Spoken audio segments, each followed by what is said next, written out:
Good evening, everyone. Welcome to the 8th regular meeting of the Board of Directors of School Administrative District number 52. And we'll call the meeting to order and have the Pledge of Allegiance led by Peter Rickard. I pledge allegiance to the flag of the United States of America and to the republic for which it stands, one nation, under God, indivisible, with liberty and justice for all. You might have to put your hand over his heart, too. Yeah, it's kind of close. All right, our first item on the agenda tonight is to act on the minutes from the 7th regular meeting. They've been distributed. Does anyone have any thoughts or comments on those minutes? All right. Seeing none, they are approved by unanimous consent. We'll then move on to the next item, which is a report from the board chair, but in the interest of moving things along, we're going to go right through that, and we'll enter public comment. Is there anyone here wishing to speak tonight? Okay. Seeing none, we'll move into communications. The first is communications from the board chair, which I have none. So the superintendent. I do. I'd like to report the following retirements. Marlene Aguilar, world language teacher at Levitt Area High School at the end of the school year. How long have you been here, Marlene? 35. That's what I thought. She was here when I started.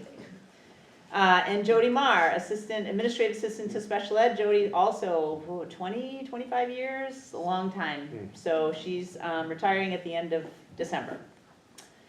And then we have the new hires. So Gabrielle Farias, college and career success coordinator in adult ed. Jesse Brooks is new special education administrative secretary serving Green and Tripp. Michelle Perry, office support assistant at Turner Primary. Isabella Pinado, Special Ed Tech 2. She's been subbing this whole time and just got her certification. Ashley Gagnon, Finance Coordinator, Payroll Specialist. Central Office, effective, her first day will be December 30th, and we added a substitute. So some good hires there. Excellent. Just a question for you, Marlene. Is there, who else has been around the high school for a while now? Is there anyone longer than you? Evan was in school. Evan was in school. I know, I was in school. Mr. Lentz retired. Maybe Mr. Schiffelli? I think Yeah, Mr. Schiffelli, Mr. Schiffelli and I are close. he's 31 years. Okay. I'm trying to remember, was I in your first classes? I want to say it was. Yeah, my first year there was 89, and I think you guys were my first. I think it's my or first second. Spanish class. Yeah. First thing. Oh my goodness, it's so great. Congratulations. Thank you. Okay, adjustments to the agenda. Do you have any?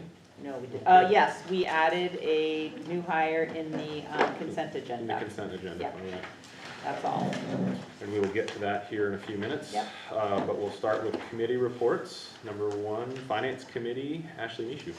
We did not meet. Our next meeting is in 2 weeks on the 19th at Leeds. Great. PTB, I'm pretty sure you met tonight, but Kyle wasn't here, so Alex. Yep, we did meet tonight. It was a very robust meeting where we discussed quite a bit. One was a project at TES. Dave and admin are applying for a COPS grant, which is directed at improving school safety. The main part of this project would be at TES creating a vestibule inside the main entrance that would restrict access to the rest of the school behind key fob doors, I think. The office would still be right there. It would also include some camera additions with district-wide, possibly the yonder bags that Evan had talked about for cell phones at the high school and the middle school. The grant would be covered 75% by state and 25% by us, with a possible rough estimate of around $600,000. We had talked about an asbestos update. Dave met with a state rep regarding district-wide asbestos, and this is a 10-year cycle. He hadn't been here since 2014, so he came and met with Dave.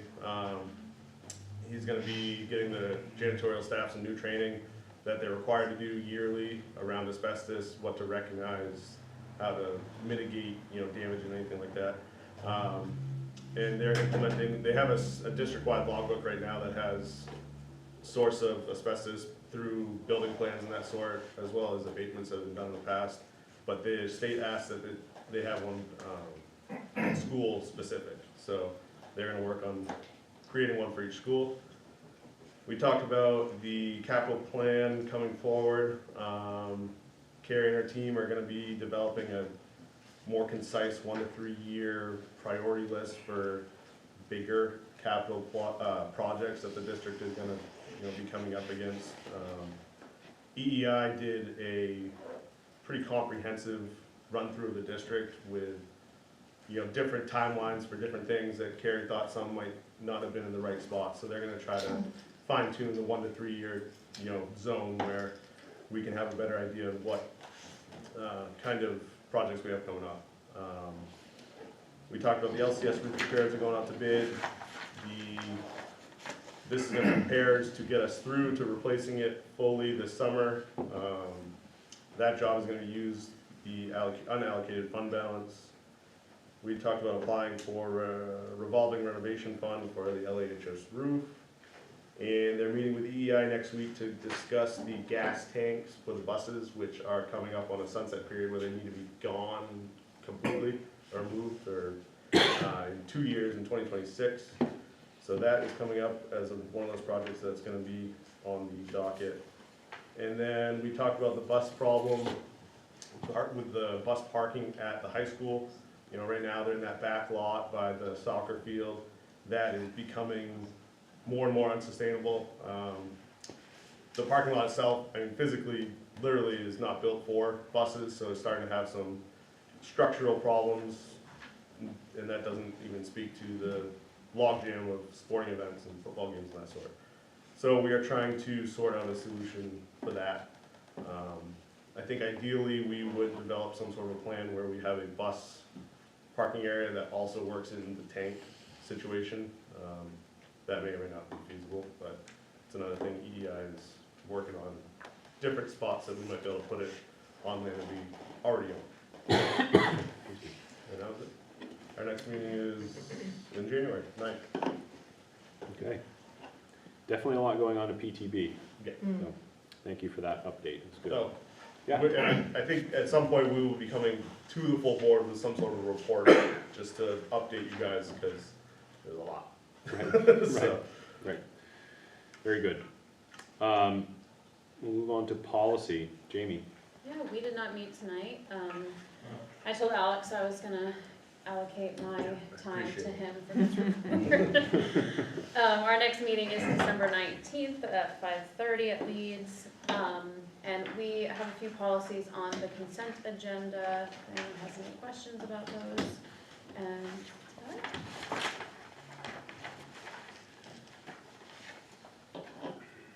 Okay. We'll move on to curriculum. Bree? So tonight, we spent the time together to do a curriculum walk through the Into Reading program.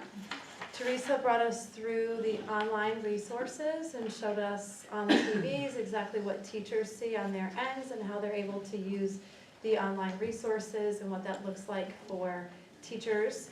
And then we also got a chance to put our hands on some actual copies of the print resources for teachers at various different grade levels. We could see their reading books, we could see some of their grammar, writing books as well. We looked through an assessment sampler, so that way we could have a better understanding of how that curriculum looks and is working. We got to hear a little bit of feedback from Teresa about how the teachers are feeling about that and the professional development that's being offered to all the elementary schools as they are implementing these resources in their classrooms. And a brief overview, update for the other committees that are working on updating standards and updating their curriculum and where they're at with that. So hopefully we'll get to have a broader report from them at future meetings to hear, more specifically from the math or the visual performing arts or the health and PE teams that are working, but they weren't ready to present yet. So maybe in a month or two, they'll be able to come and share where their work is at. We also meet again in January on the 9th at Turner Elementary School. It's our next curriculum meeting. Thank you so much. So, Yeah, go ahead. could we get copies of the stuff that they were shared with? I don't see why not, That would be to super. the rest of the board. I Yeah. mean, is it easily shareable? Oh, they were full textbooks? they were- Okay, I thought it was just samples. Okay. I don't need a full textbook. Yeah. They were not, I mean, most of it was either online or they were like, we had Mr. Parker pull a few so they could look through them. Sure. But Yeah, it's not like there's no like backup of any sort, like any materials. If I made an appointment, would I be able to stop by, maybe? Sure. Take a look? I can bring them to the next meeting if you'd like, and I certainly don't mind if the board wants to That'd be great. look at. Okay, I'll have to get it past Cindy. we'll see if I can get it on the agenda and then, Yeah, maybe we can put it on the agenda, so we can Okay. talk about it. Okay. yeah, you guys, we can, Thank you. Sounds good, no problem. And actually, I was actually hoping to back up to you, Jamie. I know you Yeah. highlighted that you have some policies on the consent agenda. I'd hope, just for everyone's benefit, do you mind just giving a quick summary? Don't have to dwell on them. No, I don't mind at all. So BDA is the board organizational meeting. That's the one that we had kind of talked about and you guys sent back to committee. So we just revised it based on your feedback, so if everyone looked at that. Then ECA is the Energy Conservation and Management. That actually went back to the curriculum committee and PTB, because we wanted to make sure that you guys had had a chance to look at it prior to deleting it. So that was recommended for deletion by all the committees. There are extracurricular and co-curricular activities. Eben and Jana were there to discuss that with us at the meeting. This one needed some updates just based on the fact that we had changed our alcohol and tobacco policy at school to include vaping. So we needed to update that policy to reflect those. And then there were a few other things that we fixed due to practice. Like some of them said that parents had to sign consents for sports at the beginning of the year. But if a child decides to play basketball right during the season, obviously we're gonna allow them to sign a consent then. So we just changed that wording in that policy too. Then the last one is the school district commitment to learning results. That one needed to be updated as well. It still had Common Core standards, which we're not using.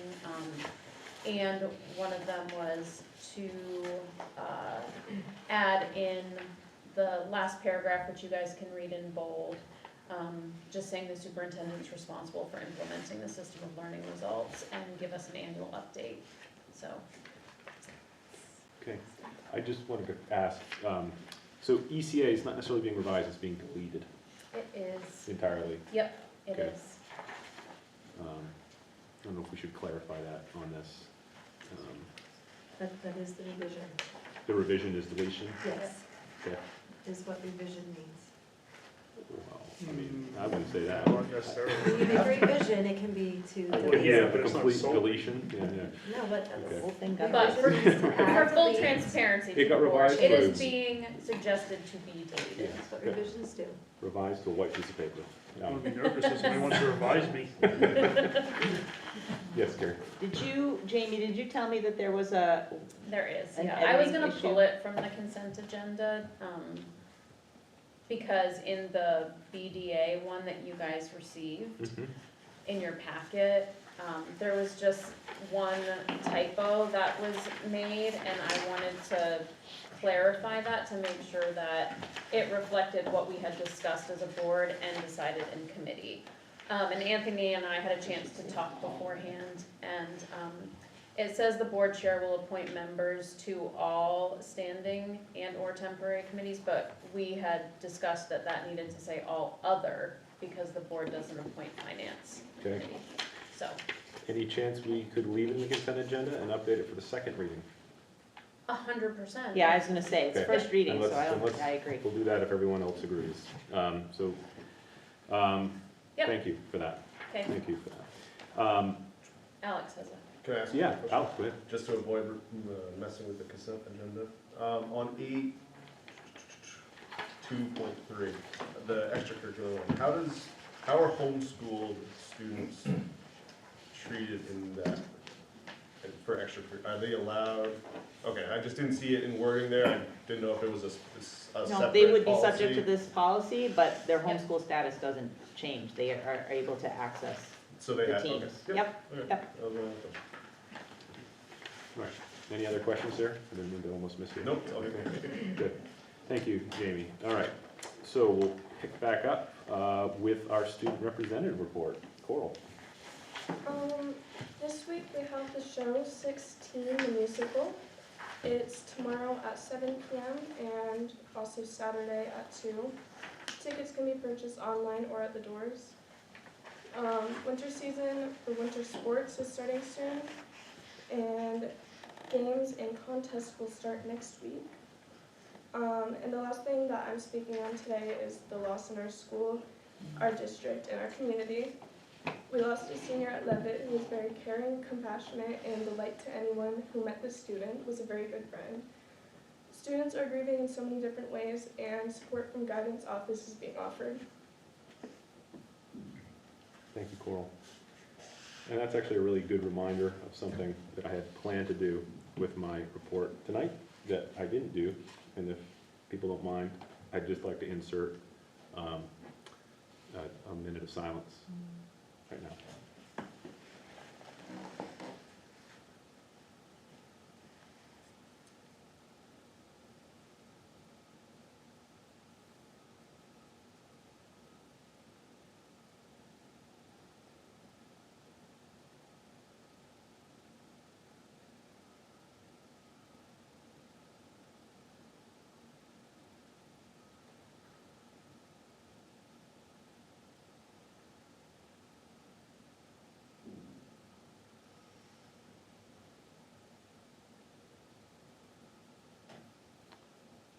Thank you. So we'll move on to administrator reports. Our Turner Elementary School principal, Kristen Conway. So just in addition to what I had written already, I had mentioned briefly about the 4th grade student leadership group, and they did a little wizarding week. It wasn't really the whole week because it was our week right before Thanksgiving. But the 4th graders in our student leadership kind of planned it all out. They worked with our kitchen staff, they made cupcakes, like they met with her ahead of time and talked about having a special like Harry Potter kind of meal. And they looked at different foods that they might eat. So we had burgers and mash, and they made some cupcakes, and our kitchen staff had made frosting that was like the colors of their houses. And then we decorated the tables with some paper and like the color of the houses. We ran out of yellow, so some of them were orange, but it was close enough. And then they also put little Hershey Kisses on the top of all of the cupcakes that had the different frosting, and those were supposed to be the hats, like a witch hat kind of thing. So it was really cute. The kids super liked doing it, and with losing power at like right beforehand, we were supposed to stay after school the Friday before, and that didn't work out, so the kids kind of came in. We worked on it in the morning, and they did awesome. So that was really fun for them to do and work on that. And then our 3rd grade leadership right now is working on trying to do like a Grinch lunch, because they really like the theme of special lunches. They wanted to do a gummy bear lunch, and I said we probably couldn't do that with nutrition. But I said we'll figure out something for gummy bears. And then our 5th and 6th grade leadership is working on a hot chocolate bar that would be at all the lunches. Very good. Anyone have any questions? Thank you.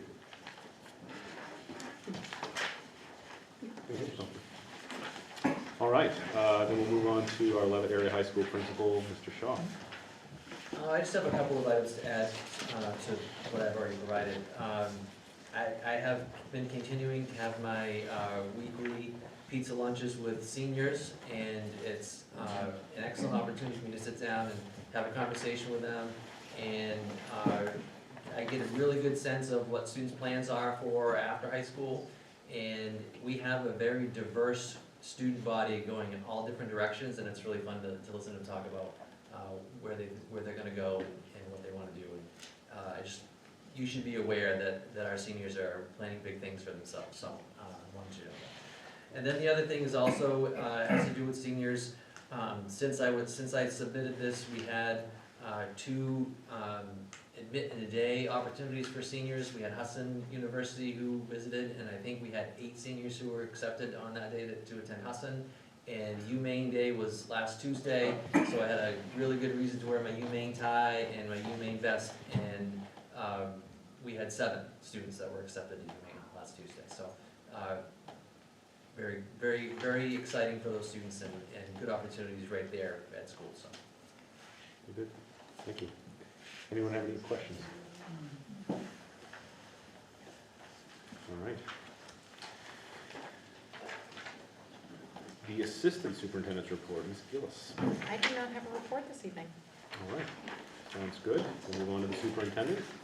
Ms. Ned? So we had no water at the middle school, so they had a remote day, which apparently caused a lot of discontent in Crystal's house, so I apologize. One child had remote learning, one child had in person.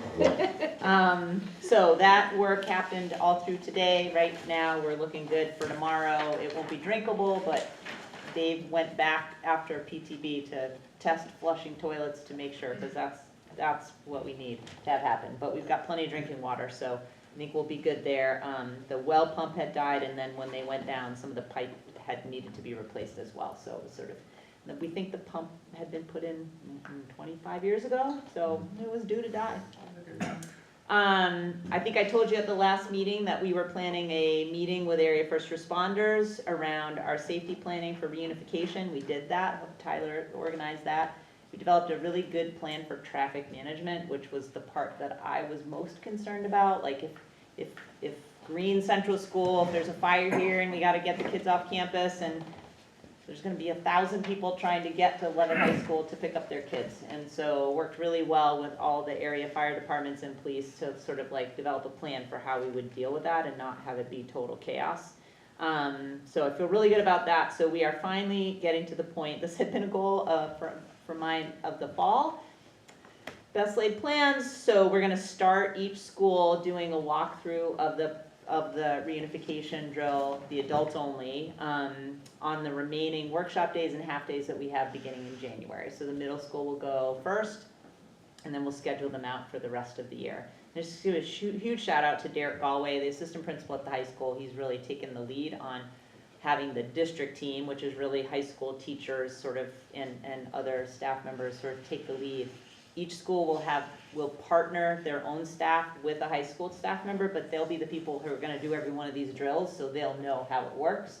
So I feel really good about it. We had a walkthrough drill a couple weeks ago that I'm glad we did a walkthrough. We learned a lot. It was great. Every time the school comes, we'll learn a ton. But the high school staff and Derek have been awesome. Last year, hopefully some of you will remember during budget season, there was some talk of having to begin contributing financially to the budget for LRTC. We have never spent any money on LRTC, but their budget has now outpaced their subsidy. That's a familiar problem. Last year was the first year it really did that. So Lewiston contributed about $300,000 to the LRTC budget.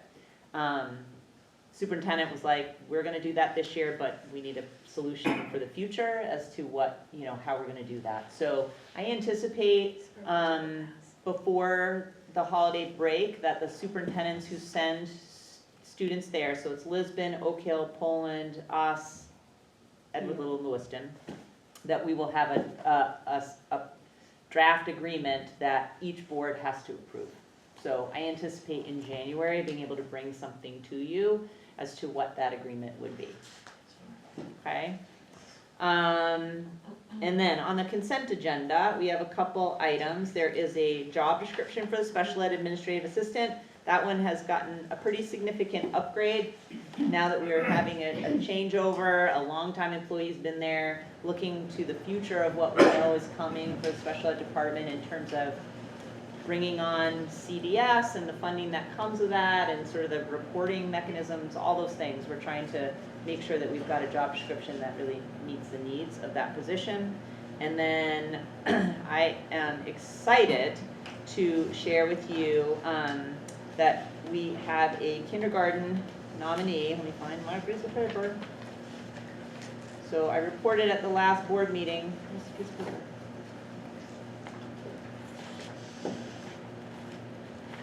Did you guys get it? Yes. Okay. Oh, I have it. Okay, sorry. Angela Gallant has been subbing in TPS this year. She's got 8 years of teaching experience, but took a couple years off to support her family and is feeling ready to get back into it. She has a career as a kindergarten teacher in the Lewiston schools and at one point had earned her national board certification, which is not an easy thing. So I met with her today and this is like the perfect scenario for a mid-year transition. It will be seamless and Kim's really excited that this has all worked out. So this will be a one-year position. We'll go through the budget season, make sure that we need the positions that we have, and then the position will be open again and she would be able to apply like we've done with other one-year positions in the past. So that is our consent agenda. Thank you. Any questions for the superintendent? All right. So let's get into the consent agenda. Just a reminder that these items are to be acted upon collectively unless a board member asks that a specific item be acted upon individually. So with that, are there any motions to remove any of the items from the consent agenda? Seeing none, we'll entertain a motion for the consent agenda that includes item 8.1, consideration and approval of the Finance Committee recommendation of increasing substitute bus driver rate to full-time bus driver rate, consideration and approval of the Curriculum Committee recommended first reading and acknowledgement of revised policies, 8.2.1 BDA Board Organizational Meeting, 8.2.2 ECA Energy Conservation Management in the Schools, that is deletion, item 8.2.3 JICI Extracurricular and Co-Curricular Activities, Code of Conduct for Middle School and High School Students of MSAD52, and 8.2.4 ADF School District Commitment to Learning Results. Also in the consent agenda is item 8.3, the consideration and approval of superintendent recommended approval of the following job description, which is the Administrative Assistant to the Director of Special Education. Item 8.4, which is consideration and approval of the Finance Committee recommended September operating and expenditure reports, as well as item 8.5, the instructional nomination for the Turner Primary School kindergarten teacher, which is a one-year position. Someone like to make that motion? Jamie, second. Seconded by Crystal. All those in favor? That is unanimous. All right. So now move on to old business, item 9.1, which is consideration of a motion by Anthony Shostak and seconded by Alex Cutter to send a letter to President-elect Trump regarding his proposal to eliminate the Department of Education and federal funding for public schools. I'll start off by reminding folks that I had initially kind of not placed this on the agenda for the reason that I felt it was unnecessarily divisive and essentially not something that I felt would be very effective in actually sending a message to the president-elect. But I know that this was brought forward last time, perhaps a bit as a surprise to some folks, and we decided to move it to this agenda. So I still feel that I'd like to try to limit this conversation, but certainly we need to act on this. So perhaps we can just go around the table quickly. If you don't feel you have anything to add, you don't feel that you have to talk. But Alex, would you like to say anything about the letter? Yeah, I don't have super strong feelings one way or the other. I did second it. I would plan to support it. Anthony thinks it's a good idea, so I would vote in favor if it comes to it, but no super strong feelings. Okay. Yeah, I kind of like wrote down a few thoughts that I had on it. I know you want us to be fast, but I will try to be fast. I think that, at the last meeting, Anthony expressed that his intention was to put this letter forward to ask Trump not to abolish the Department of Education based on funding and increasing our taxpayers, portion of that. And I absolutely agree with that.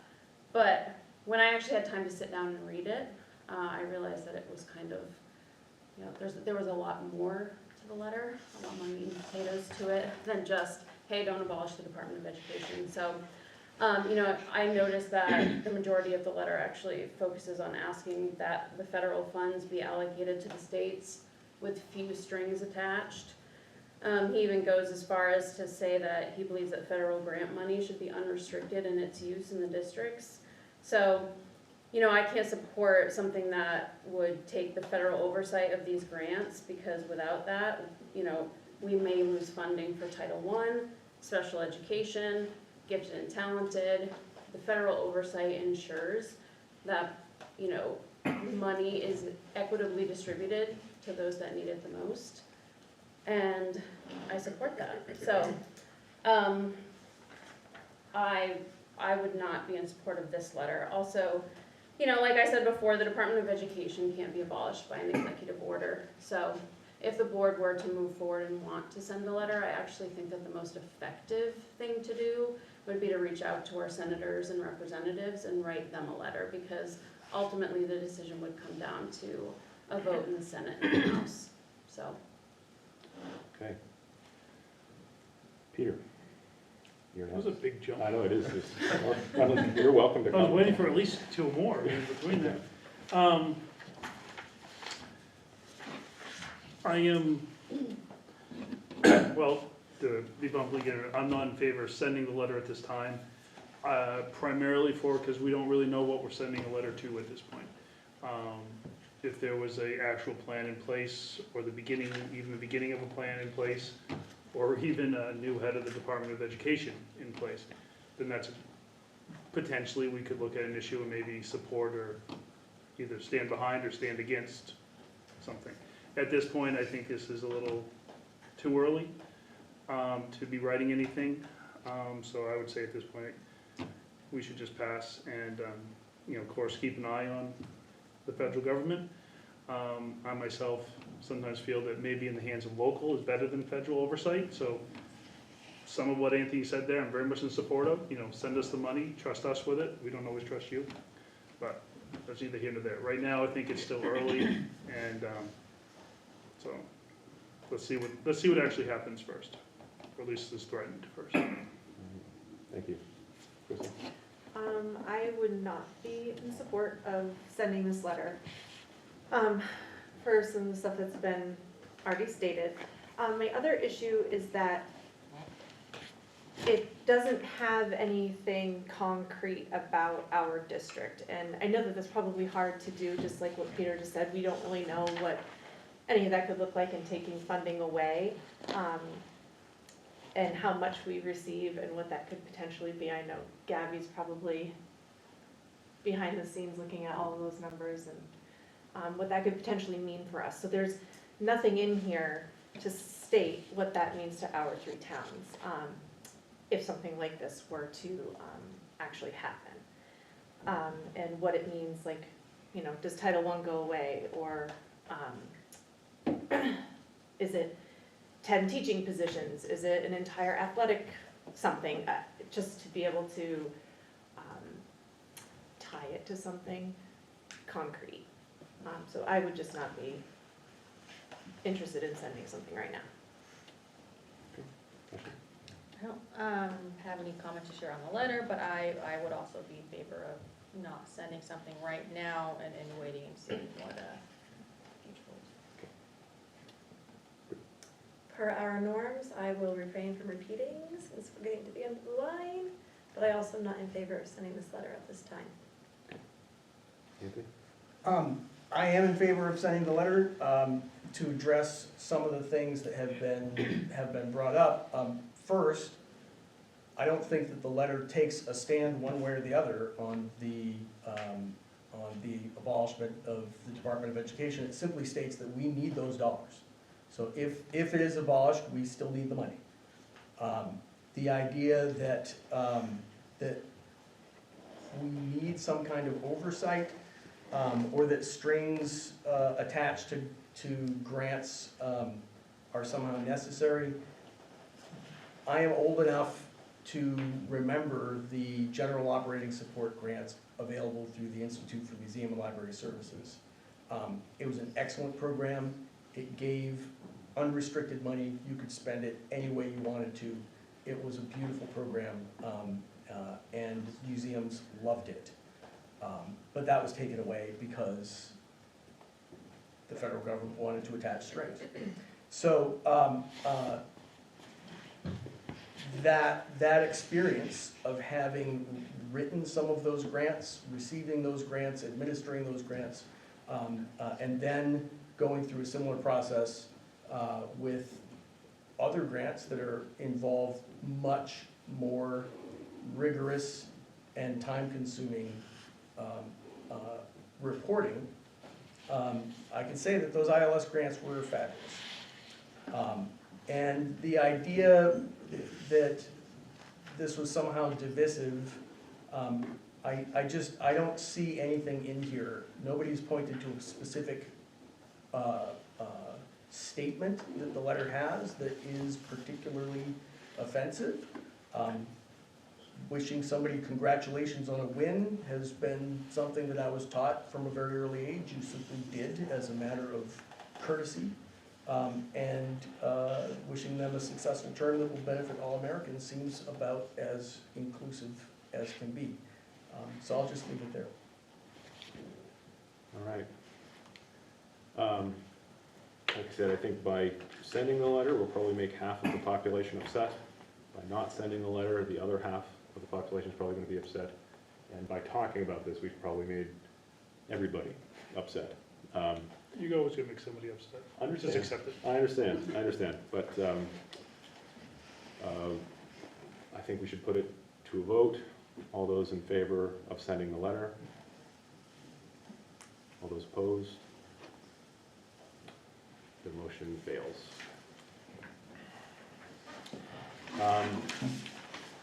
We will move on now to item 10.1, which will be a presentation from our Green Central School principal, Mr. Parker. Are we going online? Yeah, this actually started without me, so. Don't get a crick in your neck, Peter. There we go, See, this yeah. Oh, Yeah, yeah, sorry, no, no this is a smoky good deal. seats. I like this is good. Good, that's okay? All right. Really appreciate you allowing me to take a few minutes to give you an update about Green Central School. And yeah, obviously when we first show up in the morning, it's a wonderful sight. Well plowed. What's that? Well plowed. Oh, yeah, absolutely. Just tried to encapsulate kind of a nice overview. This is our enrollment since 2015. We peaked right before the pandemic. Currently, we're certainly not back to where we were, but our current population for students is 338. And this is our GCS free and reduced lunch over time. We certainly have had a recent spike. We're at 39.3%, 39.3% free and reduced as of this year. So yes, we're keeping a good track. And if you have not experienced a school lunch program, I strongly encourage you, come on in and try it. Our folks are fabulous. The kids love the food. They're creative. Our staff is creative. The fresh salad bar is just absolutely amazing.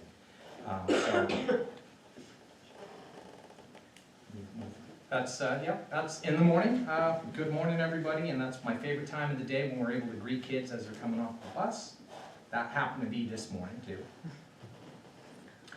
Just a general overview of our staff. We do have 19 classrooms from pre-K through grade 6. We currently have one special education teacher plus another one that's contracted through our Margaret Murphy program. We do have our specialists, guidance library, PE, technology, art, music, and then one person that does band and chorus. actually it's music and band and chorus, that's a single person. We are also thrilled to have our second year of our Margaret Murphy Therapeutic Day Treatment Program on site here, and the folks there are highly specialized, take a look at things through both an educational and a clinical lens, and they are working solely with students from our district, and they're an incredible partner to have. We are also thrilled to have on site a Spurwink social worker. She is currently very busy.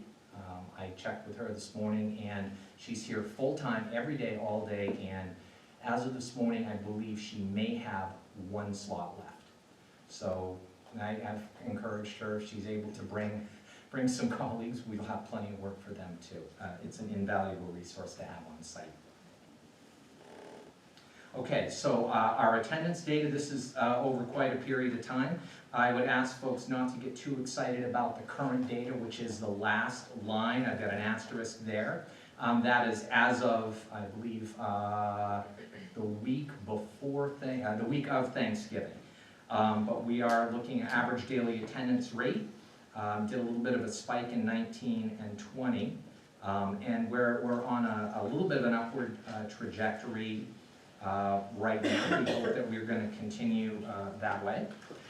We do look regularly at the number of folks who are chronically absent, and those are students missing 10% or more of school days for any reason, whether it's planned, unplanned, they're sick, whatever that is, and that's a number that we really try to keep an eye on. We kind of spiked in 21, 22, not a surprise. Decreased a little bit. I would love to be able to say, I guarantee it'll stay at 9.2% right now, but it's quite early in the year. The wonderful part about that is it does change over time, so if we have interventions, which we typically do a lot of contact with homes, things like that, the rate can actually improve for a student the more days they're here, and then that piece, that percentage, that high percentage can decrease. And again, if we're starting in 20 and 21, we were at 8% habitually truant, that's 7 or more unexcused absences, or 5 consecutive unexcused absences. Last year we've had a decrease over the last 3 years. We hope to continue that. Right now the 0 is quite misleading because it's early in the year. We would hope that we will be able to maintain a 0. Cannot guarantee that, but we are working full bore with our attendance committee to keep those numbers low. Okay, and here we have just a profile of GCS students identified under special education. We currently have 47 students with an IEP. That's just shy of 14% of our total population.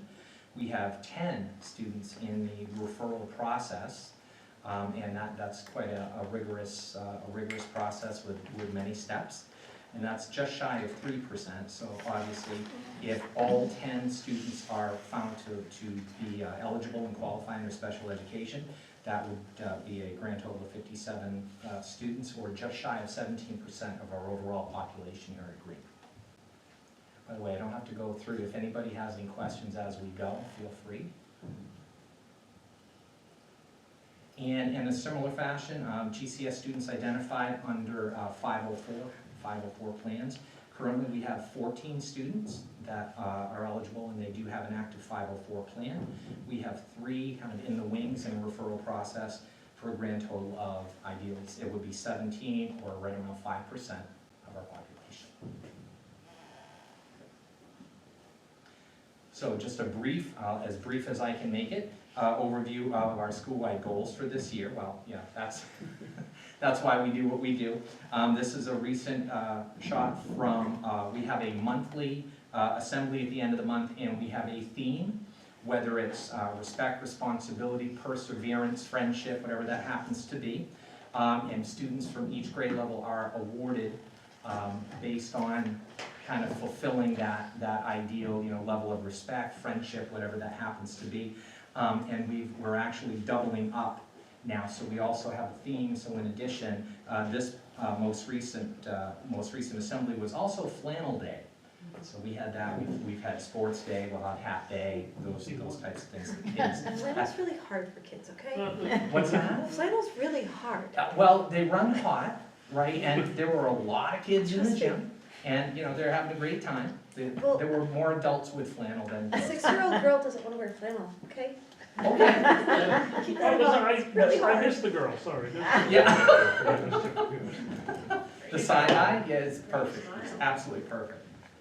Okay, so what we're looking at here is by June the end of this school year, as measured by SWIS, which is our school-wide information system, we're gonna be planning to have the percentage of students at our school receiving 6 or more major behavior incident referrals.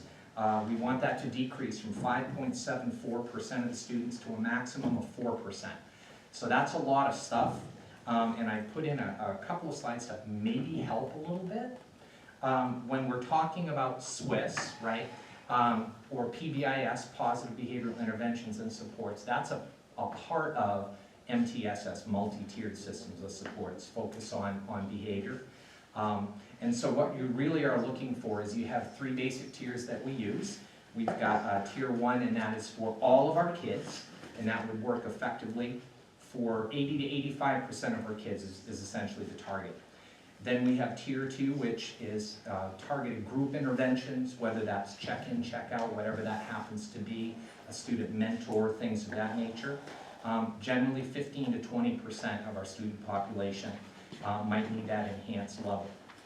And where we are right now, for much more intensive, individualized instruction, anywhere from 1, I think 1 is a little bit low, but 1 to 5% of our student population really needs highly individualized and really intensive interventions.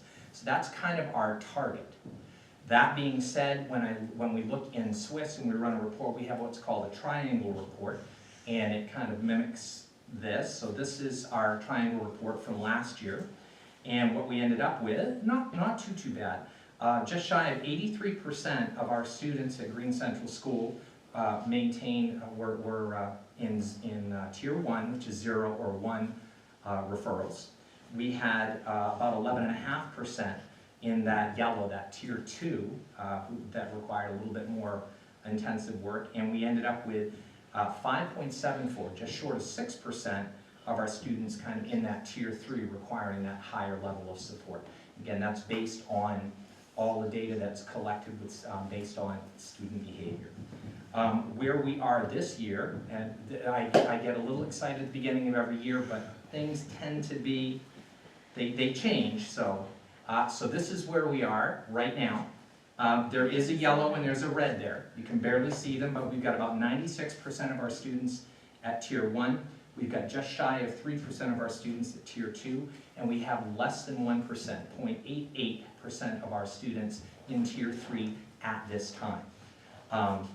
However, one of the other pieces to consider, in order to achieve that goal, we are continuing with our second step, which is our social emotional learning, and that is taught in the classrooms, and that provides kids with common expectations, vocabulary, and skills. We have behavior teams that very quickly plan and adjust support for students that do need extra help. Our advanced tier team, that's our team at tier 2, applies research-based strategies, and they help classroom teachers guide decision-making and appropriate interventions. We also have our staff participating in training with our Margaret Murphy partners. And Margaret Murphy has a very interesting perspective, and it's one that, as year 2 has shown up, we realized we did not really have a handle on just how incredibly clinical and their point of view is. So it offers a really in-depth, really intensive perspective. So we're not expecting, like all of our classroom teachers, to become clinicians. However, they have a really high level of skill. And by sharing that information, we're not necessarily going to mimic the Margaret Murphy program, but being able to use many of their strategies will really help support our kids and enhance our classroom opportunities. So like I said, it is a phenomenal partnership. We also do have collaborative problem-solving sessions, kind of what we call sharing problems of professional practice. So giving teachers an opportunity to kind of talk through and walk through situations with colleagues.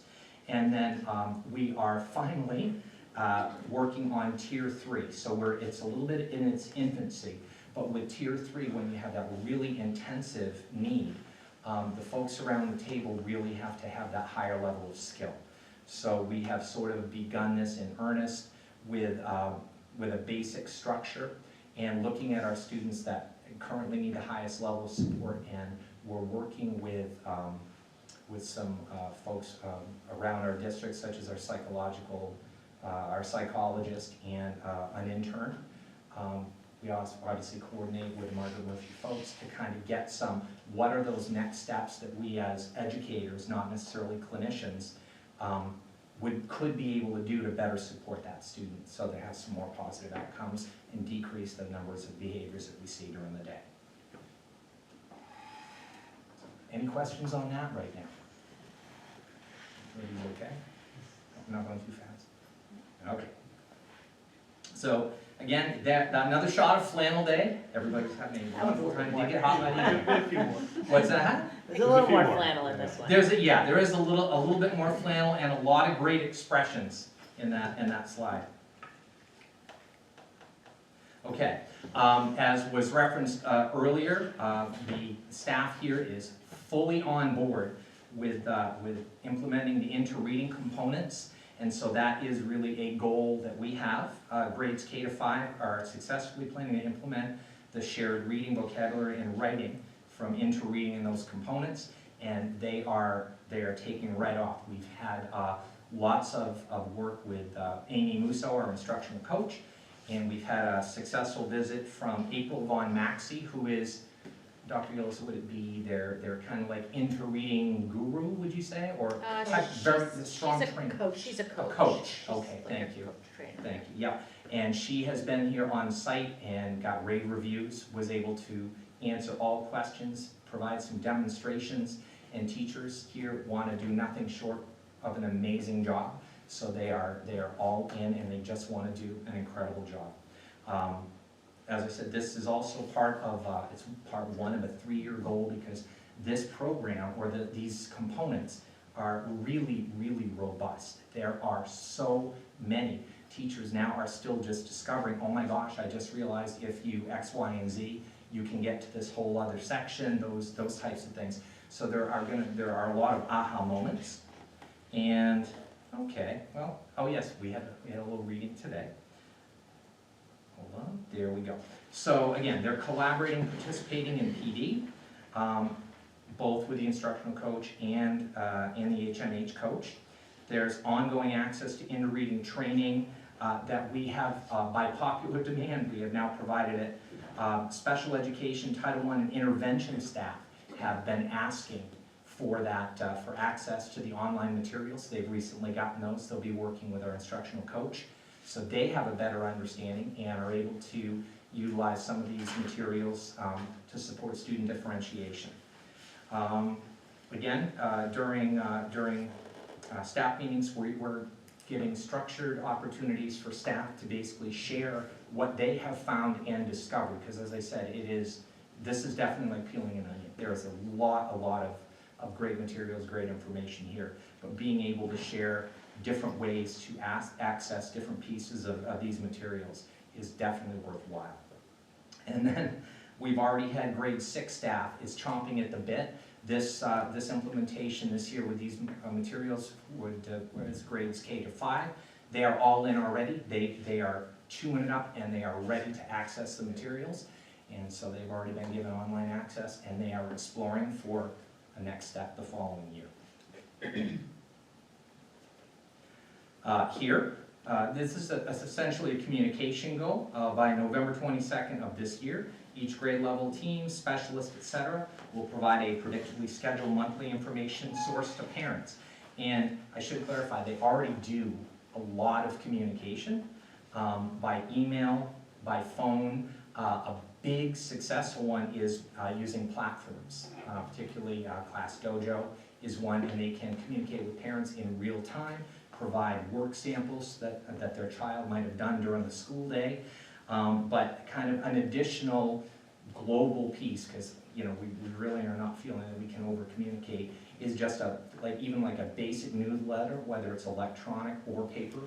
It's, here's what's going on in the class this month, here's what we're studying, those types of pieces, and just being able to have as much information as possible provided to the community to kind of show what incredible things we have going on at school. We also have a student version of that for internal. They work with Jennifer Simmons, our school counselor, and those reporters will go around asking what's going on in each of the classrooms, and they will culminate like a mini newsletter for students that goes out as well. So it's kind of a multi-pronged approach.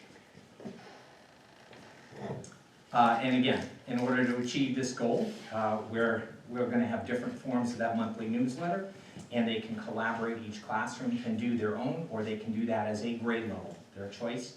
But they may include academic skills, social skills, partnership work to work on at home with parents, any upcoming events, things of that nature.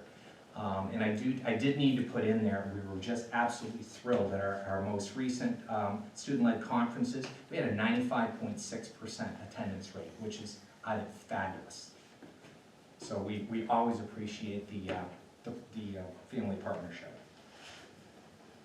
Okay, finishing up. Even though we do realize that we're looking at some possible mathematics materials moving forward, our math, as Superintendent Med has helped us analyze, really took a hit during the pandemic, and that's not something we're going to be waiting around for. And so we sort of looked at what would be a fairly achievable goal this year, even without new implementation materials. So what we are expecting and planning is students performing at or above the state expectations on the main 3-year math assessment will increase by 5% in each grade level, grades 3 through 6. So you can certainly see that. And really what we're looking at, in addition, we're doing that curriculum work, we're doing the collaborative planning. We're also implementing and using activities that align with the standards of the main learning results.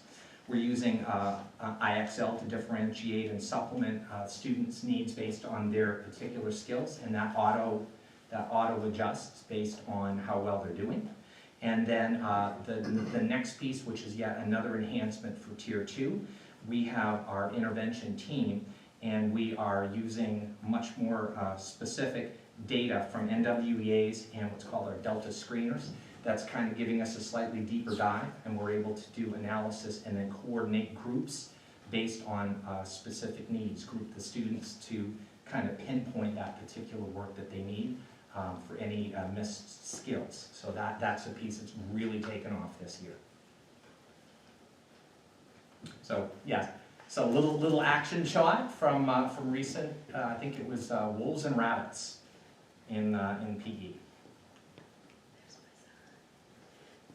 Everybody's looking to see who they recognize. So, As long as you put one of my kids in at one point, see? I'll be happy. Okay. So that's kind of, thank you very much Check, for you your, did it. if anybody has any thoughts or questions. Does anyone have any questions? I just wanted to say thank you for your presentation. I appreciated the strategies after the goals. Somebody that's not an educator, they were very Thank you. helpful. I really appreciate that. How are the kids doing with internal assessments, like just, your quarterly grading? Or what, do we have a sense of how they're performing as a group? I think that's a really, like, from this stand, it's a really broad perspective, right? And I think we could kind of get into more analysis, but if we have not done like a culminating, like this many kids got a 4, this many kids got a 3. We haven't kind of. When are report cards, have they gone out? They will go out Yeah. Friday the 13th, sorry. Right. So that's the first trimester, they're working on report cards right now. Right. But just to add to that, Please. Teresa and I were recently talking, and I know the elementary principals as well, about the assessments that are provided in the reading materials, and I think you guys probably looked at them. There's gonna be benchmarks benchmark assessments that we'll be able to look at that sort of will provide us sort of like, as the year's progressing, how kids are doing. So that, I think, is gonna be a huge upgrade to what we were doing before. I mean, we had them, but it wasn't, I don't know, I've enjoyed looking at them. Yet another component of into reading.